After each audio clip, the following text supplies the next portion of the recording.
आज मैं आपको एक कहानी सुनाता हूँ। काफ़ी इंस्पायरिंग कहानी है। इससे कुछ बात समझाना चाहता हूँ। कुछ नासमझ लोग जो ये सोचते हैं कि माँ बाप उनके लिए सब कुछ करते हैं तो माँ बाप उनसे कुछ मांग नहीं सकते। ऐसा नहीं है। जब माँ बाप अपने पे आ जाए तो अपने बच्चों से वो मांग सकते हैं और बच्चों को देना भी पड़ता है। एक बार की बात है, एक परिवार में एक घर के उनके बुज़ुर्ग यानी पिता और उनके 3 बेटे थे। 3 बेटे, उनकी मिसेस यानी उनकी बहू है और उनके नाती-पोते। अब उनका आखिरी समय आ गया। किनका? वो जो बुज़ुर्ग व्यक्ति थे। घर के पिता होने के नाते, बुज़ुर्ग होने के नाते उन्होंने अपने पूरे परिवार को बुलाए, बहुओं से मिले, उनको आशीर्वाद दिए, नाती-पोतों से मिले। वही आखिरी समय आ गया है मेरा, बोले मैं सबसे मिल लेता हूँ। फिर उन्होंने बोले कि बेटों, तीनों बेटों को बोले कि मैं आपसे अकेले में बात करना चाहता हूँ। तो बेटे लोग बोले ठीक है। बहुएँ बाहर चली गई, बच्चे बाहर चले गए। अब उसमें उनके 3 बेटे थे। 3 टाइप के काम करते थे। पहला बेटा जो था वो था government officer. He was into class 1 rank officer. Salary बहुत तगड़ा था। दूसरा बेटा जो था वो था एक प्राइवेट कंपनी में अच्छी बड़ी पोस्ट पे था। थर्ड लड़का जो था वो एक बिल्डर था, बिजनेसमैन था। उसे बोला बेटा, बोले मैंने तुम लोगों को ज़िंदगी भर पढ़ाया लिखाया बड़ा किया, मैंने तुम्हें किसी चीज़ की कमी नहीं होने दिया, मैंने तुम्हें हर एक सुविधा दी, अपने लिए ना लेते हुए तुम्हारे लिए लिया। अब मेरी कुछ आखिरी इच्छा है, वो तुम्हें पूरा करना है। बोले ठीक है। बोले पिताजी बताइए। बड़े बेटे को बोला, बोले बेटा मैं मर जाऊँगा ना, वैसे तो मरने के बाद कोई इंसान के साथ पैसा नहीं ले जा सकता है, बट मैं चाहता हूँ कि तुम जब मेरे को दाह संस्कार के लिए ले जाते रहे तो बेटा तुम ना 2 लाख रुपए कैश मेरी डेड बॉडी के साथ रख देना। बड़ा बेटा बोला ठीक है पिताजी, आपकी ये इच्छा है तो मैं इच्छा पूरी कर दूंगा। दूसरा बेटा जो कि प्राइवेट कंपनी में था, उसको बोला, बोले बेटा तुम ज़्यादा मत दो, तुम प्राइवेट कंपनी में काम करते हो, तुम मुझे 1 लाख रुपए मेरी डेड बॉडी पे रख देना। तो मझला बेटा बोला ठीक है पापा, वो भी कर देंगे। अब आई बात तीसरे बेटे की। तीसरा बेटा था बिजनेसमैन। उसको बुलाया, बोले बेटा देखो तुम इन दोनों से ज़्यादा कमाते हो, तुम तो करोड़पति हो, मैं तुमसे थोड़ा ज़्यादा मांग सकता हूँ, बुरा मत मानना। तुम मुझे 3 लाख रुपए मेरी डेड बॉडी पे रख देना। तो बेटे ने उसने थोड़ा सोचा और बोला ठीक है। अब इनका देहांत हो जाता है। जब इनका दाह संस्कार होने के पहले जब इन्हें ले जाया जाता है उस समय इनको नहा धो के तैयार करके लेटा दिया जाता है। अब बारी आती है इन तीनों बेटों को अपना वादा निभाने की। पहला बेटा आता है। पहला बेटा आने के बाद अपने पिताजी के बॉडी के पास 2 लाख रुपए कैश रख देता है। बोले मैंने जो वादा किया था पिताजी को मैं पूरा कर रहा हूँ। दूसरा बेटा आता है, वो 1 लाख रुपए रख देता है। अब तीसरा बेटा आता है। तीसरा बेटा आपको मालूम है वो तो बिजनेसमैन है ना।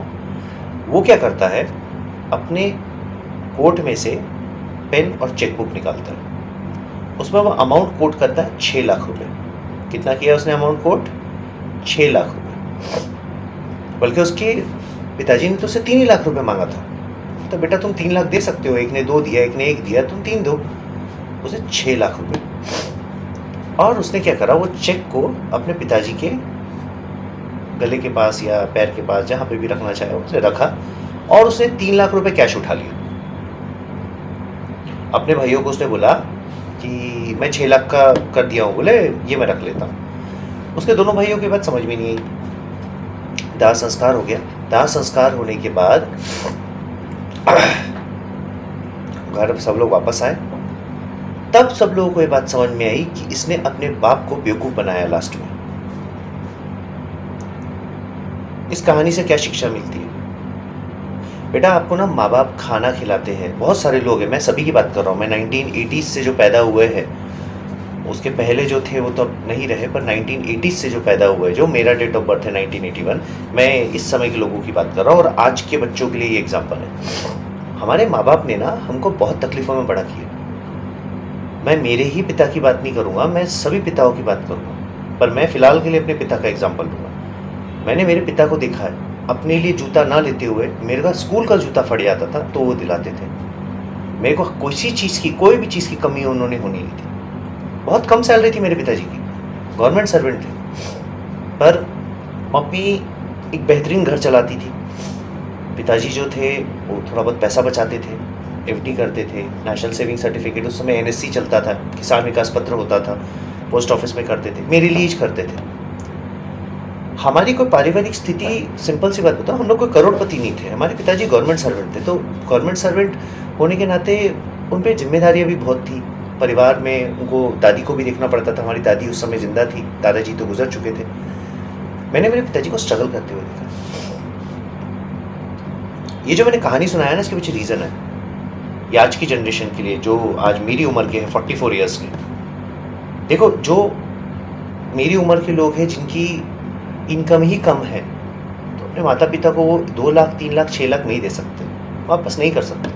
बट अगर मैं माँ बाप का कैलकुलेशन देखूँ ना, तो मैंने आज खुद कैलकुलेट किया, छोटा मोटा खर्चा मिला के, पढ़ाई, मेरा खाना, जो मैंने बचपन से खाया है, मेरे कपड़े, दिवाली के कपड़े, दशहरे के कपड़े, जूते, चप्पल, मोजा, सब मिला के जो मैंने कैलकुलेट किया हूँ, मेरे पिताजी ने मेरे पीछे कम से कम उस ज़माने से लेकर 30 साल तक की एज तक, जब तक मैं पढ़ा, मेरी शादी वगैरह की, उन्होंने, मेरे पिताजी ने मेरे पीछे कम से कम 25 से 30 लाख रुपए लगाए।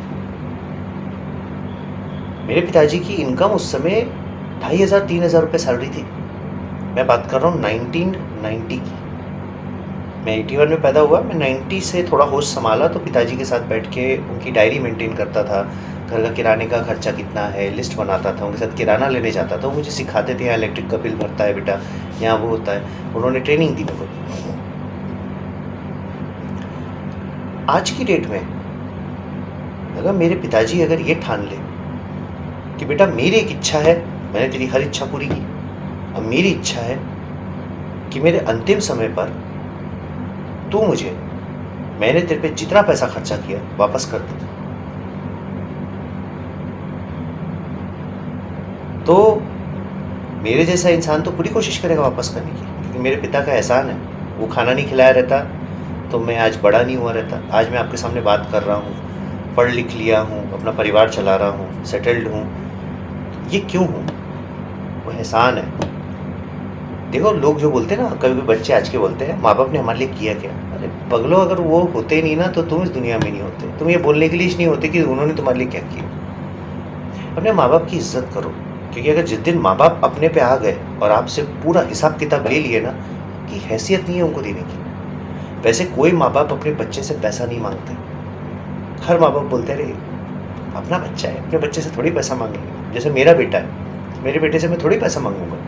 मैं तो बोलूँगा बेटा तुम पढ़ लिख लो, तुम सेटल हो जाओ, तुम अच्छे से अपनी फैमिली के साथ रहो, मिसेस के साथ रहो, बच्चों के साथ रहो। हफ्ते में एक आध बार समय है मुझे देखने आ जाना, नहीं है कोई बात नहीं, वीडियो कॉल है आजकल जिंदाबाद, उससे बात कर लेना। कहने का अभिप्राय ये है कि आज की डेट में अगर कोई व्यक्ति 3 लाख, 2 लाख, 1 लाख या 6 लाख रखने की कोशिश भी करेगा डेड बॉडी पे, तो उसके खुद के रिश्तेदार उसको बोलेंगे अरे नहीं नहीं बेटा, पिताजी ने ऐसी बोल दिए होंगे, पिताजी की मन की भावनाएं होंगी, जैसे भगवान को प्रसाद को छू कर वापस ले लिया जाता है और खुद ही खाया जाता है, उसी प्रकार बेटा ये पैसे को भी पिताजी को टच करो, अर्पण करो और उसके बाद इसको वापस ले लो। कुछ रिश्तेदार आपको ये इसलिए बोलेंगे क्योंकि भविष्य में उन्हें मालूम है कि अगर आज आप 30 लाख रुपए अपने पिताजी की डेड बॉडी पे रख सकते हो, तो कल की डेट में उनको आप 30,000 रुपए की भी मदद कर सकते हो। आपका खुद का दोस्त आपको डेड बॉडी पे ना पैसा नहीं रखने देगा। ये बहुत मेरे से ना बहुत सारे लोग चिढ़ते हैं, मेरे से बहुत सारे लोग चिढ़ते हैं। बहुत बड़ी एनिमी लिस्ट है मेरी, बहुत बड़ी एनिमी लिस्ट है। बट कैसा है, वो लोग जो हथियार से लड़ते हैं मुझसे, वो हथियार किसी से बोरो किए हुए रहते हैं। और मैं हूँ खुद का वेपन डेवलपर। मैं खुद के वेपन्स को डिज़ाइन भी करता हूँ और डेवलप भी करता हूँ। मैं तो मेरे क्रिटिक्स को बोलता हूँ, मेरे कॉम्पिटिटर्स को बोलता हूँ, भाई नए से नए हथियार लाओ तुम। ये स्वप्निल नायडू का वादा है कि उस हथियार का तोड़ 48 घंटे के अंदर स्वप्निल नायडू तैयार कर लेंगे। घमंड नहीं बोलते इसको। लोगों को लगता है कि मैं घमंडी हूँ, वो घमंडी नहीं है, इसको घमंडी बना नहीं बोलते, इसको लाइफ का एक्सपीरियंस। मैंने लाइफ में बहुत चोट खाया है, अपनों से खाया है, दोस्तों से खाया है, गैरों से खाया है, जिसने देखा उसने पीठ में खंजर घोंपा है। पर मैंने ये सारे लेसन सीख लिए। मैंने जब मेरे पिताजी को ये बातें बताई ना कि लोगों ने बहुत धोखा दिया, बहुत पीछे बैक बाइटिंग करते हैं, सामने बड़े अच्छे रहते हैं, पीछे आपको गलते खंजर घोंपते हैं। मेरे पिताजी बोले, बेटा ये ना दुनिया के लेसन्स हैं और हर व्यक्ति को ज़िंदगी में ये लेसन्स मिलने चाहिए, क्योंकि ये उसको अपना और पराये में डिफरेंस बता देता है। तो आज की डेट में कोई पैसा नहीं रखेगा। आप माँ बाप का कर्जा उतार ही नहीं सकते बॉस, आप करोड़पति क्यों ना बन जाए। आप कितने, मैंने आज इतने सारे स्टूडेंट से पूछा ये क्वेश्चन, नहीं सर, बाहों में सबने बोले नहीं सर हम तो पैसा रख देंगे। मैंने बोला नहीं रख पाओगे बेटा, तुम्हारे ससुराल वाले वो पैसा नहीं रखने देंगे, तुम्हारे खुद के रिश्तेदार वो पैसा नहीं रखने देंगे, तुम्हारे दोस्त यार वो पैसा नहीं रखने देंगे, तुम्हारी खुद की बीवी तुमको पैसा नहीं रखने देगी। और अगर वो लड़की है जो अपने पिता की डेड बॉडी के पास खड़ी और पैसा रखने की कोशिश करेगी तो उसका पति उसको रखने ही नहीं देगा। अगर तुम्हारे बच्चे बड़े हो गए तो वो तुमको नहीं रखने देंगे। लालची दुनिया है, लालची दुनिया। माता पिता के अंतिम इच्छाओं को भी ये पूरा नहीं करने देते। मेरा स्ट्रॉन्ग मैसेज है लोगों के लिए। कई लोग मेरे को बोलते हैं यार सर आप बॉस और एचआर से क्यों चिढ़ते हो। भाई मैं क्यों चिढ़ता हूं, मैंने प्रैक्टिकल एक्सपीरियंस किया है, मैंने प्रैक्टिकल एक्सपीरियंस किया है। वो एचआर्स और बॉसेस किस तरीके से, क्योंकि एक समय में 2007-8 की बात है, I was into Karvy Insurance Company Limited, I was into HDFC Life Insurance. बस लोगों को लगता है ना मैं इतना बॉसेस के बारे में बात करता हूँ, एचआर्स के बारे में बात करता हूँ तो मुझे नॉलेज नहीं होगा। मैं टेरिटरी मैनेजर और स्टेट मैनेजर रह चुका हूँ, वो भी ऐसी फील्ड में, इंश्योरेंस की फील्ड में जो सबसे चैलेंजिंग फील्ड थी। बाद में मैं टीचिंग में आया हूँ, मैं ऐसी फील्ड में रहा हूँ। अब सोचो इतने कॉम्पिटिटिव मार्केट और ऐसा प्रोडक्ट बेचता था जो सिर्फ डर पे बिकता है, सिर्फ डर पे। एक बार एक पॉलिसी समझाने गया था, एक वाइफ मुझे बोलती ये पॉलिसी से मुझे क्या फायदा है। मतलब मैडम आपके हस्बैंड अगर गुजर गए ना तो आप करोड़पति बन जाओगी। क्या करे, प्रोडक्ट ही डर वाला प्रोडक्ट है। डर बेचो, डर बेचने के लिए इंश्योरेंस होता हो। खैर इंश्योरेंस बहुत अच्छी चीज़ है, होनी भी चाहिए आपके पास, क्योंकि आपके परिवार का स्टैंडर्ड ऑफ लिविंग मेंटेन रहता है अगर आप किसी भी प्रकार से दुनिया से टाटा बाय बाय कर देते हो। तो समझाने की बात यह है आज की जनरेशन को, और जो जनरेशन मेरे उम्र में पैदा हुई 1981 में, पैसे का घमंड मत करो बॉस, पैसे का घमंड मत करो। तुम्हारी औकात नहीं है अपने माता पिता को इमीडिएट उतना पैसा लौटाने की। बैंक में तुम्हारे भले ही उससे दुगना पैसा क्यों नहीं रहेगा, मगर तुम्हारी नियत नहीं है अपने माता पिता को वापस लौटाने की। तुम्हारी नियत ही नहीं है माता पिता को, तो माता पिता को पैसा नहीं दे सकते ना, तो इज्जत दो, सम्मान दो, उनका ख्याल रखो। मानता हूँ कभी कभी माता पिता चिढ़ जाते हैं, चिल्ला देते हैं, यार पैदा किए हैं यार, बड़ा किए हैं। जब तुम्हारा 1 नंबर 2 नंबर साफ करने और करने का तुमको होश नहीं रहता था तब से संभाले, तो क्या तुम्हें डांट नहीं सकते। तो इसके साथ समझदार बनना सीखो, घमंड मत लाओ, पैसे का घमंड मत दिखाओ।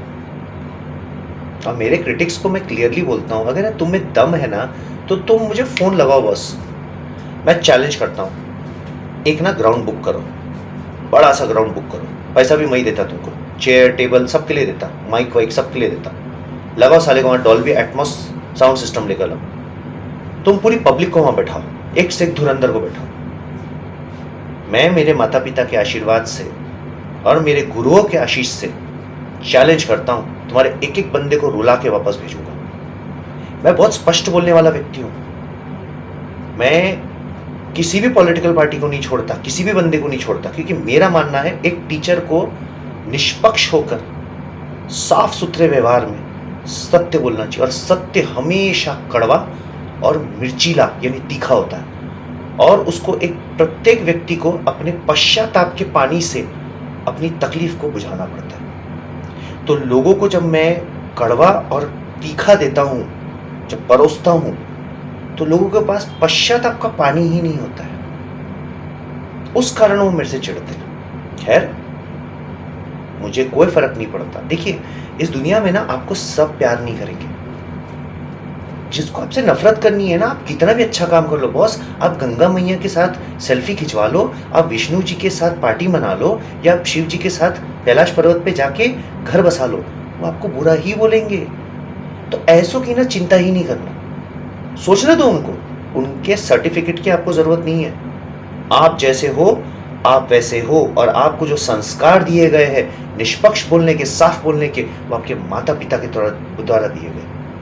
आपके माता पिता ने आपको अच्छी बातें सिखाई और अच्छी बातें करने के लिए किसी की परमिशन की ज़रूरत नहीं और किसी के सर्टिफिकेट की ज़रूरत नहीं। अगर आपको आपका कोई चरित्र का प्रमाण पत्र देता है और बोलता है कि आप बहुत तीखे हो, उसको बोलना धन्यवाद, कम से कम मैं बोल सकता हूँ, तुम तो बोल भी नहीं सकते हो। तुम तो दूसरों की बोली हुई बातें सुनते हो और सुनते सुनते मर जाते हो। सो कभी ये बात की चिंता मत करो। ऐसे लोगों से निपटना सीखो, ऐसे लोगों से भिड़ना सीखो। जब तक भिड़ोगे नहीं तब तक ताकतवर नहीं बनोगे, तब तक अपनी कमजोरियों को दूर नहीं करोगे, तब तक अपने पास बेहतरीन जिंदगी के हथियार नहीं बनाओगे। इतने ताकतवर बन जाओ कि आप इस दुनिया में केवल 3 लोगों से डरो। पहले सर्वोपरि आपके माता पिता, उनसे कभी उनके सामने अपने हथियार मत निकालो। वो जो बोल रहे ठीक है, अब कुछ आपको बोलना है आप आदरपूर्वक बोल सकते हैं, अपनी बात रख सकते हैं, सुनेंगे आपकी बात। दूसरा, अपने गुरुओं के सामने टेढ़ी बात मत करो। मैं भी एक गुरु हूँ, टेढ़ी बात मत करो, क्योंकि हम जब अगर आपकी बजाने पे आ जाए तो हम ऐसा संदल बजाएंगे आपका, तुम्हारा दंगल मच जाएगा। और तीसरा होता है भगवान। मैंने 3 श्रेणी में भगवान को सबसे नीचे क्यों रखा है मालूम? क्योंकि भगवान खुद बोलते हैं मुझसे बड़ा गुरु है। गुरु बोलता है सबसे पहले शिक्षक माता पिता है। तो अपना ध्यान रखिए बहुत बहुत। जो समझाया है अगर उसे समझ सके तो आपका फ़ायदा है, नहीं समझते हैं तो भी आपका फ़ायदा है, क्योंकि आप ज़िंदगी की गलतियां कर कर सीखेंगे। और घबराइए मत, किसी से कोई सर्टिफिकेट मत लीजिए। आप जैसे हैं वैसे ही रहिए, किसी के लिए बदलिए मत, क्योंकि आपको ईश्वर ने ऐसा ही बनाया है। जिसको आपको मानना है मानेगा, जिसको आपको एक्सेप्ट करना है करेगा, जिसको नहीं करना है मत करने दो। कोई फर्क नहीं पड़ता।